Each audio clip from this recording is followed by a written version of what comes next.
Hello, everyone. Thank you for waiting, and happy Shochu'sday. It's number 109, episode 109, 109, and it is morning here in Japan. So as we wake up, we salute all of you out there in the world. Kanpai to Kanpai. everybody, wherever you happen to Cheers. be. It might be evening or nighttime for many of you. But here in Japan, yep, 10 a.m. and good morning. So Good morning. today we are going to be let's dive right into it with the booze news. What's going on in the world of I guess the alcohol, Steven? sure. I guess the exciting news for Japanese whiskey fans is the Yamazaki Distillery has reopened for tours Oh, okay. uh, midway between Kyoto and Osaka. It's really convenient by train Uh-huh. for folks once they get back to the country. You will have to make a reservation as it's an extremely popular tour. But if Yeah. you have your flights booked and you know what time you're coming through that area, you can get online and make a reservation on their website for the Yamazaki tour. I did it while I was doing research for my book. I actually went with our good friend Dio Uchida and his wife years ago, and had a really nice time. When I visited, though, their stocks had been quite depleted. They were down to just basically offering non-age statement whiskeys in the tasting room. I believe a lot of interesting things have been restocked due to the shutdown of the distillery tour. So it looks Okay. like the things I've seen on social media. There's some pretty interesting things available to sample, and that's the first malt whiskey distillery that was built in Japan. So it's a little Right. bit of history. Tour is really nice. Got great history lesson, and they've got so many pot stills. So many There's like being about how many? I 18 something like that. I might be Wow. wrong in that number. It's a lot. They had their original ones, which maybe there were like four, and then they added and they added and they added, and there's like just a couple of rooms of stills. It's pretty Wow. impressive. Huh. Um, What so did yeah, you drink in the tasting room? Was it just all highballs? they actually that's a funny point because I think when I went was probably 2016, 2017, Wow, that was and ages ago. yeah, the the whole like tasting experience was building a highball. You had your soda, your ice, and your Yamazaki non-age statement, and you made a highball. And then you went. That was the tasting experience with the tour guide, and then you went to the tasting room where you paid by the glass, but the prices are a fraction of what you'd pay in even a Mm-hmm. cheap bar. Yeah. So it was like, I don't know, 3, 4, 500 yen per pour. But you're tasting like, well, I think now you can taste things like Yamazaki 18 and some pretty rare birds. Uh, but Cool. that's always going to be shifting what's available. But I remember when I went to the actual the shop where you can buy things. They had like their distillery exclusive, but the only thing that was exclusive about it, as far as I could tell, was that it was in a distillery exclusive bottle. Um, Uh, it didn't have any age on it, at least nothing that was stated, and so it was a little disappointing. But I would like to get back. Very different from the Yoichi tour, which is up in Hokkaido for Nika. how's that? Uh, that's much more self-guided, but Okay. that's also like a sprawling, almost more like it almost feels like a little village where you just have all the different buildings that you're walking between, and then they have the signs, and you have an audio guide, that you're listening to. Mm-hmm. They have in different languages, but at Yamazaki, it's actually a guided tour with a um, somebody walking you through the facility. So, Yeah. but they're both good tours. But the I guess the big news was that the Yamazaki tour had reopened, which Reopen, yeah, reactivate that. Nice. That'll yeah, be fun. I haven't done that one. I've done the other one, but yeah, I remember having very good whiskey poured into a highball many years ago, and I was like, "Can you yeah. just not do that?" And then somebody I was with was like, can I do it myself?" And they're like, "Yeah, sure." And so he just drank the whiskey and left the bubbles. But yeah, it, that's very cool. And hey, this is a nice little message. We haven't seen Yeah, this person in a while. Good to yeah, have him back. So I'm glad yeah. we were Welcome able back to for attract sure. some people with with the topic of today's It's a good one. talk. It's surprising. And I think that's an invitation to go straight into it. So I think we should switch that banner. Yeah. I guess if you go back, I don't remember which episode it was, but back when Maya sent us blind samples, this predates lots of things that have happened on the show. Was that when we were back on Instagram? I'm not sure if it was on Instagram or not. I think it might have been early on in StreamYard. Okay. For some reason, I remember doing it from this room in this format rather than on my phone. When we were on Instagram, I was on my phone, and I'd go out and visit different places around Fukuoka often. Yeah, that's right. We were doing that. Yeah, right. Yeah, true. So I'd introduce put a little tripod here in front of my monitor and then have the phone there. Yeah, I forgot about that. Wow, that was ages ago. 2 years ago. I think. Yeah, I guess that was only like our first 20 or 30 episodes we did that way, and then we switched over. Yep. But one of the first blind samples we tried, I immediately said, "This is Jougo." Right. And it's probably the only shochu that I think I can reliably tell you what it is when I taste it, because it's happened twice. It happened in the 2021 Tokyo Whiskey and Spirits competition. Yeah, same thing. Well, I was like, "Oh, that's Jougo." It's a very distinctive flavor, and I don't think I appreciated it until I had a chance to visit Amami and taste a lot of different Kokuto shochu in a focused sort of setting where I could taste. I think we tasted over 2 days about 25 or 30 different Kokuto shochu with the makers. And it was during that time when Jougo really stood out to me. And since then, it's become one of my favorite Kokuto shochu. When I was living in the States, we had, in New York City, it was basically Jougo, Rento, Amami shochu, and I think there was one more. I think there were basically 4 brands that you found with any regularity. Yeah. Jougo obviously stands out with the packaging, right? With that label, the toucan and the tropical colors and everything. It definitely speaks to the fact that it's from an island populated not by toucans but by lots of interesting wildlife. But I always kind of cringed at the packaging, to be honest. Rento is not much better, but at least Rento has that blue glass, the blue bottle, which is they can't spell lento though. A lot of their old bottles were Rilento, which was like, what are you doing? But Jougo was always more interesting to me, and it really has to do with I think it's the aroma and flavor profile, just not like other Kokuto shochu. And I have, as I told Christopher before we got on today, I haven't been able to find a bottle at a retail shop here in Fukuoka. I've looked high and low, and not just because. In fact, we just decided to talk about this topic this week, but I've been looking for a bottle for months because I want to have it at home. It's something I enjoy drinking. I want it in my home bar. I'm sure I could order it online, but I tend to like to support local businesses. But none of the local businesses stock it. The only place that I can get it is there's an Amami Izakaya in Tojinmachi, which I believe I've dragged you to. Yeah, I've been there at least once. Yeah. What I love about it is in the Shotengai, which is these covered shopping streets that are very common in Japan. And you have the covered streets for 2 reasons. One is rainy season, and the other is people don't really like to shop in the sun as you walk between different stores. And so it's probably post-war phenomenon. And then they kind of fell out of favor, and now they're coming back and a lot of them are being revived into pretty vibrant shopping, dining, drinking areas. And the one near Tojinmachi Station here in Fukuoka, it's one of the older ones. It's not gone through much of a renewal. There are a few new shops that have popped up over the last couple of years, but there's this. When you walk past it, there's not really a sign. There's just like it's an open air.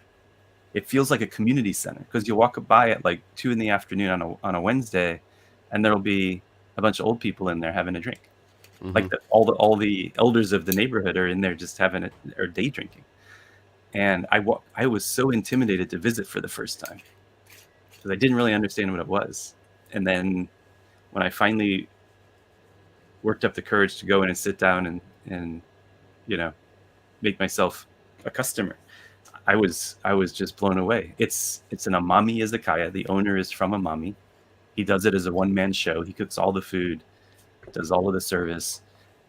He's a delightful guy and very welcoming to anybody who wants to visit his shop. And the food's great. And he serves only 2 shochu for bottle keep. And the most popular by far is Jougo. And so What's that's the the other one brand? place. I don't The other remember. brand is actually Ryugyu. Oh, Jougo. Yeah. Ryugyu from Tomita. But he doesn't really push it. He Oh, pushes wow. Jougo. And so, the reason he doesn't is he has an older clientele, and Jougo is 25% alcohol, and Ryugyu is 30%. He doesn't want So him he to thinks it's, get completely falling down drunk. I see. yeah. But I remember during the Japan series, or maybe it was the semifinals last year. It was actually the Japan series. I went there to watch the game because I don't have a TV at home, and so I would go there each night and watch the baseball game. And one night I ended up drinking French red wine with a woman in her 90s and a woman in her 80s, and the 3 of us finished that bottle of red. Nice. Yeah, And the so it's Swallows just won that the sort of title. place. Yeah, yeah. Nice. So just a really, really great little spot. And so that's the one place where I can reliably get Jougo. But I don't think he'd let me just come in and buy a bottle to take home. Maybe he would, but Maybe he'll tell you where he gets it. true. Um, Yeah, yeah. It's just to fill in a few more of the details of this distillery. It's Amami Oshima Shuzo, which is on the main island of Amami Oshima, and it's on the road between the airport and the main populated center of Naze City, and it's on the left, right across from the water as you're driving through, and they have these gigantic bottles out in front. These like huge bottles. They're probably about 10 to 15, well, they're probably at least 15 feet tall each, representing their main brands. And there's a tour that happens a couple of times a day over on the right side of the parking lot, and then there's a little shop and cafe on the left side, and I think there's some bottling facilities straight back. One thing that's really interesting about Amami Oshima Shuzo is that, as far as I can tell, and I could be wrong about this, but as far as I can tell, all of the kokuto that they use in their drinks is local. It's all Amami Oshima kokuto, which is pretty cool. You'll see, and that's remarkable in its own right, because making kokuto is a hell of an endeavor unto itself. There's a lot of work that goes into it. You need a lot of cane to press and create the juice to create this really rich type of dark sugar that is not centrifuged. It's not spun to isolate the crystals. This is a very slow moving. You're stirring it and slowly evaporating the water out of the juice. And it takes a lot of cane to make a moderate amount of kokuto. And so for them to source all of their kokuto locally is a bit of a coup, honestly, because they're not a small company. They're one of the larger ones on Amami Oshima. They're not as big as Kaiun, which is making lento, but they're still pretty big. sure. And they're big enough to have a brand in Whole Foods in the United States, and that's something that we don't have here in Japan either. So it's a pretty cool place, and one thing that I really like about them is they have a brand called Yango, which is the name of my local Spanish tapas joint. So I bought a bottle and gave it to him when I came back. Gave it to the owner, who Stephen you've met, and he has it on the back bar to this day. I don't know if anybody ever orders it, but because it's a Spanish wine place, but he loves that there's a place called Yango. Yango is, I believe, the nickname for the main kind of entertainment district in Naze City, where all of the good izakaya and bars are. Okay. I think that's the nickname. They call it Yango. So Okay. that's why I Nice. guess they have that affectionately named brand. Nice. So yeah, really, Yeah. really cool outfit. Some place that you and I both like, and you're right. Jougo is a really interesting brand, and it does have that. Yep. It's completely, it's a signature aroma. Mm-hmm. Yeah, I'm jealous. Which, yeah, it's super fruity. Has a candy like quality to it that I can't quite place yet. I've been working on this for a couple of years and I haven't nailed it yet. But you're right. It is singular. It is signature. It is easy to pick out of a lineup. Yeah. I actually was when you mentioned the big bottles outside the distillery. I've not actually done the tour, and I certainly hope to do that next time I'm down in Amami. But I'll just share my screen where I've got a picture from my trip, and I actually cycled past the distillery. That's There they are. Trusty Brompton, and so I rode from the airport to Naze City, and this is these huge bottles outside of. You can see the edge of the distillery there on the side, but yeah, iconic, I guess, spot as you're, something you're not going to miss unless you're taking a nap in the back of the. Or unless you're looking at the water on the other side of the street. I mean, they are right across from the water. So you could be rubbernecking it in the wrong direction, I suppose. Yeah, that's fair. But so I'm actually, otherwise it's pretty hard to miss. I think I also have pictures of Kokuto production, which could be useful to people if they're curious about that. Yep. Well, the good news, folks, is that if you live in the States anyway, and I'm not sure about Europe, but in the States you can get Jougo. So if you find it, grab it. It's a very interesting drink. I would recommend it on the rocks. It's also really good mizuwari. What do you think about its sodawari potential? Yep. Yeah. No, I drink it. I drink it with soda for sure. At my local, I tend to drink it mizuwari. That's how he recommends it. But occasionally I'll ask him for soda, and do it that way as well. Depends on how hot it is. I like soda when it's warm. I'm reading the back of the bottle, and the bottle recommends on the rocks and mizuwari. So there's that. Old school. So this is it's not a great photograph, but I'll share it anyway. As Christopher said, making Kokuto is a lot of work. And so it's kind of blown out because it was going from indoors to outdoors. But back here is big pile of shredded cane. Shredded, yeah. Yeah, there's some more cane over here on the edge. But basically, it gets pulped in, and this is just basically bubbling away as they're cooking off the liquid to get down to the Kokuto itself. I think you had a video of it at some point of them making. Yeah, I'm looking on where I wrote that article about it, but it's it's pretty difficult to search this website. There's no search function, so I'll leave that for some other time. But yeah, if you were to go on kanpai.us, you'd be able to find a post about the production of Kokuto, and you can see some short videos that describe every step of the process, pretty much every step of the process, which I think is worth checking out. But anyways, while we're on the topic of Kokuto, and again, go grab a bottle of Jougo if you can, we're going to switch distilleries now, I think, and we're going to move over to Shochu'sday because we're well behind. And this is a 20% ABV expression from Arimura Shuzo. And Arimura Shuzo is on Yoron, I think, which is the last. There's only one distillery on that island in Amami, and it's the last one before you're basically in Okinawa if you keep going southwest. And we are into, what is this, box C? I think it's box C. We finally got into the third frickin' box of this thing. 20% ABV, like I said, and again, Kokuto sugar shochu. So we're talking rice koji primary fermentation, and then Kokuto sugar melted and added to the secondary fermentation or the main fermentation So it's a rice and kokuto endeavor here. I wonder if I can open. Ah, good, I opened it. And we'll get the. I can't open mine.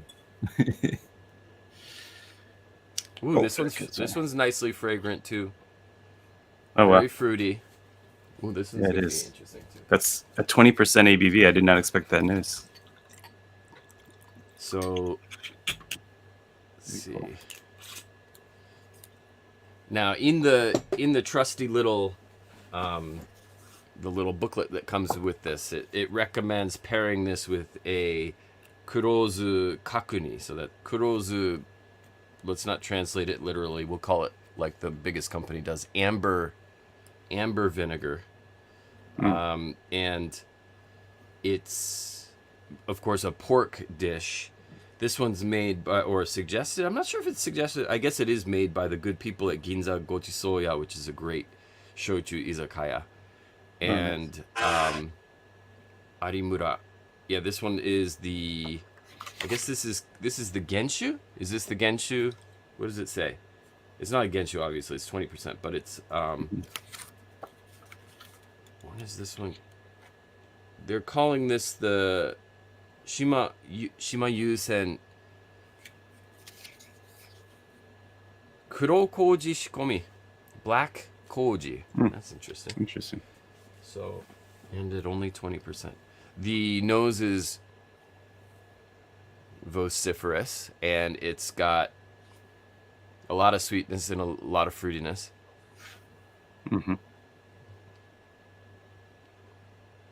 But mine's died down a little bit now that it's aired out, to be quite honest. Yeah, it's still there though. I mean, it's got a really big nose for this ABV.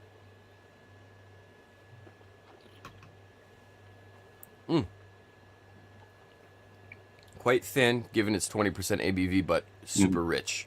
A lot of kokuto used in this. When they mashed it in, I think they used a lot of kokuto. That's a nice dark sugar roundness to it. Yeah, that definitely has some flavor. Nice job for a 20%. Yeah, that's impressive. That's way better than I was expecting at 20%, and that's probably why they featured it. Wow, they must have used a lot of kokuto in that. Right? Wow. That's rich. Oh, that was a pleasant surprise. We've had a very nice offering from Amami today. 2 of them, even if we didn't sip the first one. Moral of the story today, folks, is drink more kokuto sugar shochu. We are past Kokuto no Hi. We missed. We talked about it a while ago, but that's May 9th and 10th. Put it in your calendars. Make sure that next year we do it right. You've got May 9th and May 10th. You know, it's coming up next week. That's gonna be Jougo-day, right? That's right. July 1st. On the 1st, July 1st. Yep. So does that mean? So next week we got to do that one. Okay. Yeah, we'll do Iki next week, and hopefully that's on a Friday, so people can go out and let loose a little bit. Yeah. Okay. That's good. Yeah. So we've already decided next week's topic. It's going to be Iki Shochu focus, which is of course a rice koji barley style, protected by the WTO, made only on Iki Island in Nagasaki, which is actually closer to where Steven lives in Fukuoka, because somebody dragged the island north at some point, which was must have been hard. Just a jet foil right away. It is. It's easy. You really need to get back out there. That could be another. After you go visit the Yamazaki Distillery, you can head further south and then get on a jet foil and go to Iki for a while. Have some amazing fish, and drink some good barley shochu. That's right. So I will say, didn't talk about it before, but I do have the Genshu from Amami Oshima. Oh, okay. Yeah. Which I picked up to. That in a long time. Yeah, it's kind of picked it up on a whim, but because I've been doing a lot of rum cocktail experiments, and I'm trying to see where kokuto shochu can replace rum in a cocktail, and this isn't bad. It doesn't have the Jougo expression. It's much more of a standard kokuto shochu, but 38% alcohol, pretty bottle. It got the nice little. I always think of Belgian beer when I see these closures. Yep. And I love the blue. I love blue glass for some reason. Blue and green glass for shochu is just very cool to me. Yeah, nice sweet nose and It doesn't do bad in a mojito or similar. It's a I'm nice sure. nice little drink. 38, you got to punch up the alcohol, punch up the shochu a little bit compared to a rum. But what I will often do is, and this was a helpful tip from our friend Jake Tenenbaum, who I believe has been on the show before, is I keep a little Ray and Nephew overproof Jamaican white rum. So a splash of this to punch up the alcohol and the sugar notes with Kokodo Shochu makes for a nice little balance for when you're building nice. a cocktail. Yeah, that's Kokodo. smart. Yeah. And this, of course, being Jamaican pot still has all of that funk, The funk, that we love about good rums. So, yeah, that's this is 63% alcohol, so use judiciously. Yeah, right. How about newly open? Nice. To close it out. Newly open. Oh man, caught me flat-footed a little. Let me see. Did I open this? Well, yeah. Actually, you and I opened this together when you visited recently.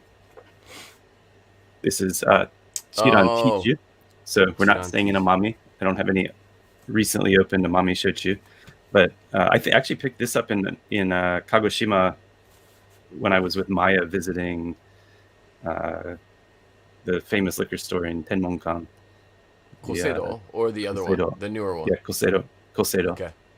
Yeah, and this is a lightly filtered sweet potato shochu that has green tea added to the fermentation. And the original expression, you get more of the sweet potato. I mean, it definitely is a green tea forward drink, the main brand, but the sweet potato presents itself. In this one, it's greentea.com. Yeah, the sweet potato like completely disappears. Yeah, you and I opened this together when you were in town, and I like it though. It's a little bit like Mizu's green tea, Mizu Shochu's green tea, but I guess more body. That's how I would describe it. And that could be the lack of filtration and the fact that it's using sweet potato as a base rather than rather than barley. Yeah. And of course, Chiron is I think just became the highest. They're battling it out. I'm not sure if they actually if they pipped. Where was it? Was it Chiba or something? Shizuoka. Was it Shizuoka? It was Shizuoka, wasn't it?